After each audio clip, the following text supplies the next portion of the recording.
عبد الملک بن مروان نے حجاج بن یوسف سے کہا اگر تم ابن زبیر کو راستے سے ہٹاتے ہو تو میں تم کو مکہ کا والی بنا دوں گا۔ حجاج بن یوسف طائف بنو ثقیف کا رہنے والا تھا۔ حجاج بن یوسف روانہ ہوا، مکہ آیا اور طائف میں قیام کیا۔ وہ پہلے باہر سے حملہ کرتا رہا مگر کامیابی نہ ملی، اور پھر اس نے عبد الملک بن مروان سے اجازت مانگی کہ اگر آپ مجھے پرمیشن دیتے ہیں تو میں مکہ کا محاصرہ کرنا چاہتا ہوں۔ اس پر اسے اجازت مل گئی۔ 5000 کی فوج عبد الملک بن مروان نے روانہ کی اور پھر اس نے مکہ کا محاصرہ کیا۔ یہ 72 ہجری کا واقعہ ہے۔ حجاج بن یوسف نے اعلان کر دیا کہ جو میرے پاس آئے گا میں اسے امان دے دوں گا۔ ابن زبیر کے ساتھی انہیں چھوڑ کر جانے لگے۔ ابن زبیر رضی اللہ تعالی عنہ کی اس وقت عمر 70 پلس تھی اور ان کی والدہ سیدہ اسماء بنت ابی بکر رضی اللہ تعالی عنہ 90 پلس ہو چکی تھی۔ ابن زبیر اپنی والدہ کے پاس آئے اور کہنے لگے اماں جان میرے ساتھی مجھے چھوڑ کر جانے لگے ہیں، آپ بتائیں میں کیا کروں؟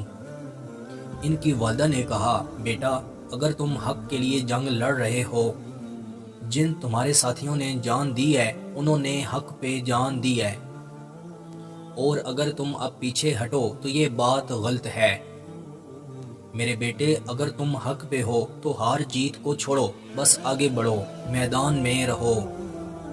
ابن زبیر نے کہا اماں جان زیادہ مسئلہ یہ نہیں ہے، مسئلہ یہ ہے کہ یہ لوگ میرے مرنے کے بعد میرے ساتھ کیا کریں گے؟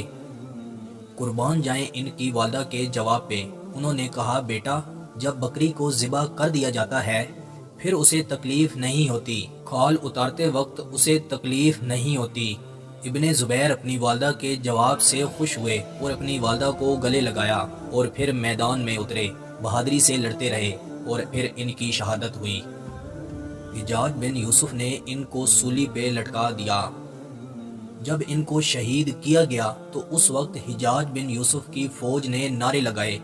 عبداللہ بن عمر رضی اللہ تعالی عنہ نے جب یہ سنا تو آپ نے جواب دیا، آپ نے فرمایا ابن زبیر کی پیدائش کے موقع پر بھی نعرے لگے تھے، لیکن واللہ وہ نعرے لگانے والے ان سے بہتر تھے۔ سیدنا عبداللہ بن زبیر رضی اللہ تعالی عنہ کی مکمل لائف پہ ہم ویڈیو بنا چکے ہیں، وہ ویڈیو آپ اسی چینل کی پلے لسٹ صحابہ سیریز سے دیکھ سکتے ہیں۔ اس ویڈیو میں ہم نے اس واقعہ کو تفصیل سے ڈسکس کیا تھا۔ حجاج بن یوسف نے کہا کہ ان کی والدہ کو بلایا جائے۔ سیدہ اسماء رضی اللہ تعالی عنہا سامنے آئیں۔ حجاج نے کہا کہ دیکھو نا میں نے تمہارے بیٹے کی زندگی برباد کر دی ہے۔